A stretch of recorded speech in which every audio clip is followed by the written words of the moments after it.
What did we choose? Timu's here. Now, here is my throwback segment where I talk about the films that turned 10, 20, and 30 this week. Alright, the films celebrating their 10th anniversary, we got the action film Nonstop. Now, this was pretty much like taken, let's say, on a plane.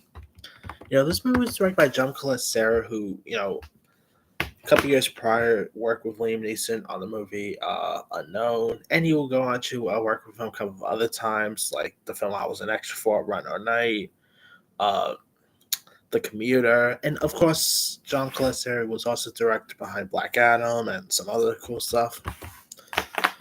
Now, this movie also starred Julianne Moore, Michelle Dockery, Corey Hawkins, Lupita Nyong'o. And if you guys don't know much about the story here, it follows this alcoholic ex NYPD officer played by Liam Neeson, who's also a federal air marshal who must find the killer on an international flight from New York to London. After receiving texts saying someone on board will be executed every 20 minutes until financial demands are met. And this movie was a lot of fun. Like, I remember watching this one in theaters back in 2014. It was really entertaining. Liam Neeson obviously really showcased on how much of a cool action star he was. Now some of his action movies nowadays hasn't been the best. Like that Marlowe film, the Ice Road, or yeah, I think it was called Ice Road. But I've always liked some of his action stuff, like the Taken movies I've enjoyed, Nonstop, Run All Night. But lately, I felt like he's been falling in. Hopefully, the Naked Gun reboot puts him back on track, but we'll see. But this actually, was a pretty good one if you guys haven't seen it. All right. Also turning 10, we got Son of God. Now, this was a biblical film directed by Christopher Spencer and was produced by Mark Burnett and Roma Downey. The film retells the life story of Jesus and his adaptation of the 10-hour miniseries The Bible, which aired in March 2013 on the History Channel, and immediately following the movie begins another TV series called AD The Bible Continues. And I admit I was not a fan of this. I remember watching this one in theaters at the time. Really didn't do anything for me. For one, I found it should be completely boring. Uh, you know, the performances was on that. I mean, I thought the actor who played Jesus was fine, but yeah, I just really was not a fan of this one. All right, also turning 10 is Odd Thomas, which, of course, if you guys don't know, this is actually based on a very popular book by Thomas Author. What's the name? Not Stephen King. Thomas Author. Yeah, Dink. I don't know why. I always freeze up on Dinku's name. But he. But now this movie also had the likes of the late great Anton Yelchin, William Dafoe, and it was directed by Steven Sommers, who put out the original Mummy, the first G.I. Joe film. He did Van Helsing. He hasn't really put out a film for quite some time, to be honest. And if you guys don't know much about it, it's about this clairvoyant cook played by Anton Yelchin, R.I.P. by the way, joins forces with his sweetheart, played by Addison Timlin, and the town sheriff, played by Willem Dafoe, to prevent an unknown catastrophe that may be linked to a weird stranger.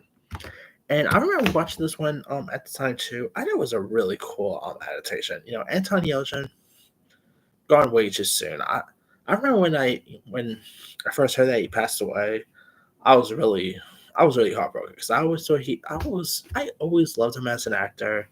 Whether he was like in the Star Trek films, Terminator, he was in the Smurfs, the Fright Night remake.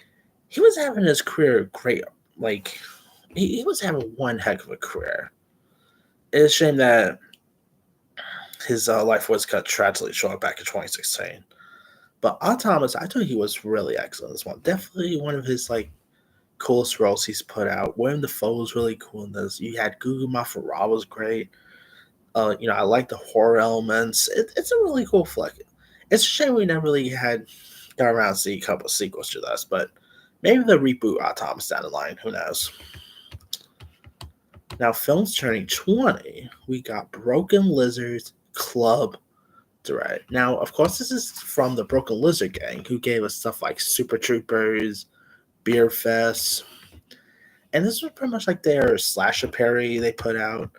If you guys don't know much about the story here, the film follows a group of staff members on a tropical island resort where an unknown killer begins a murder spree.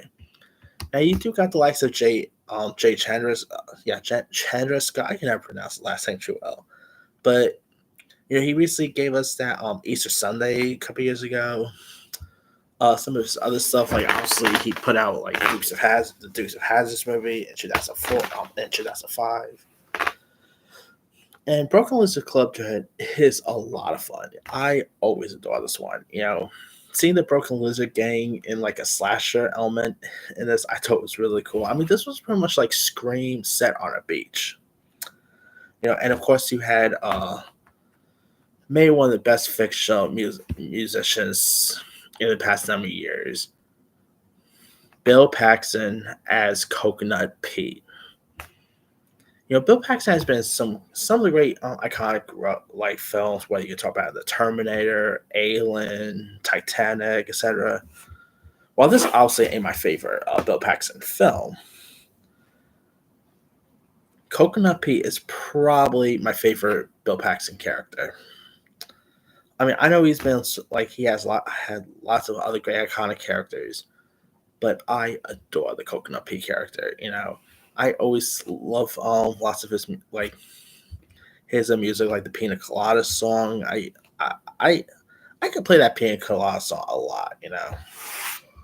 I mean, another actor gone way too soon. Bill Paxton was the man, and it was really cool. Like in Super Troopers 2, when one of the characters' ringtone was the Coconut Pina Colada song, which I'm pretty sure that was like a tribute to the late great Bill Paxton at that time.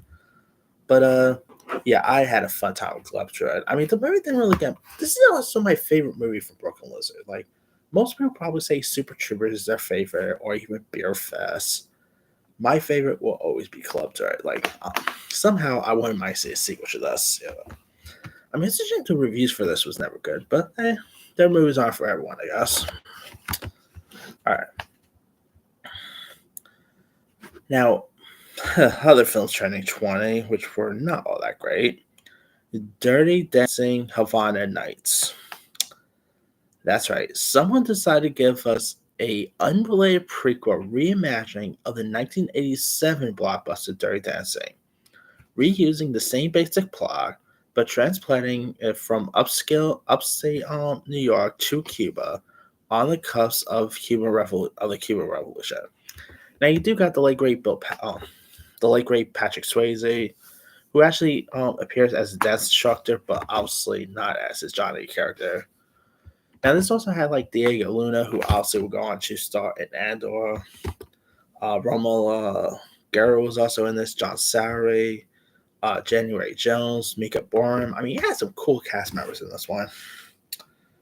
But this is one of the most unnecessary prequels ever. It is awful. Has zero squares to do with the original Dirty Dancing. They just slapped Dirty Dancing name on there. I mean, it probably could have been better if it was just called Havana Nights and you keep the Dirty Dancing name off. But yeah, it's not that good a film at all. The original Dirty Dancing, obviously one of the most iconic movies of the 80s, and this does not really like. This just definitely doesn't do what made like the original Dirty Dancing so unique, and so iconic. And yeah, it's just not a good one. Hopefully that sequel that has that Jeffrey Gray said should be doing. Hopefully that one will be better, but we'll see. Anyway. Also turning 20, oh boy, another stinker, and that is Twisted. Now, this movie stars the likes of Samuel L. Jackson, Ashley Judd, Andy Garcia, Cameron Monaghan, Richard T. Jones, D.W. Moffat. And if you guys don't know much about the story here, recently promoted and transferred to a homicide division, Inspector Jessica Shepard, played by Ashley Judd, feels pressure to prove herself And what better way than solving San Francisco's latest murder? However, as Shepard and her partner Mike DeMarco, played by Andy Garcia, soon discover the victim shared a romantic connection to her, as more of Shepard's ex-lover turned up dead, and so her mind starts to become unstable, and she begins to wonder if she could be the very killer she's trying to track down. And this is awful. I actually remember watching this one on TV a couple times. I had no I still have no idea what the heck was going on. It's a completely boring one. It's not great. Like the talent by the likes of Ashley Judd was wasted. Sam Jackson's talent was wasted. Andy Garcia.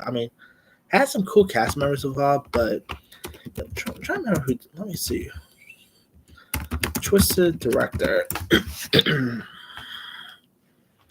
Oh yeah, this was also directed by Philip Kaufman, who's put out some iconic stuff. Like, you know, if you want to look at all the iconic stuff he's put out, this is a guy who gave us Invasion of the Body Snatcher, Henry and June, The Right Stuff. It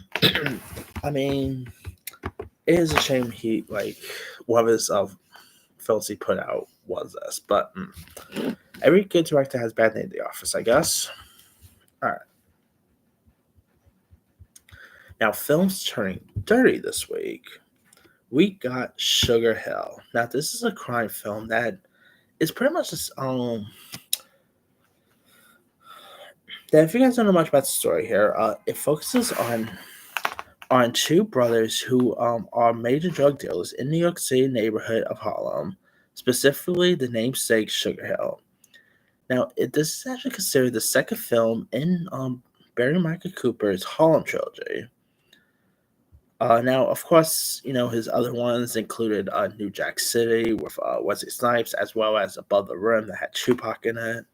And this movie, of course, had Wesley Snipes, who, of course, was in New Jack City, Ernie Hudson, Clarence Williams III, Vonnie Curtis Hall, Ernie Hudson. This, when I talk about trilogy, obviously this is not really connected to New Jack City or anything like that. It's similar to, the Cornello trilogy, where they're considered trilogies but aren't connected to one another, And this is a really cool one. It's not as good as New Jack City. Obviously, New Jack City is a better out of the three, but it is a really cool look at the home drug king at the time.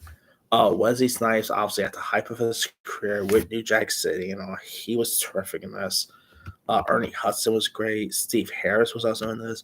A very young Donna Faison years before Scrubs.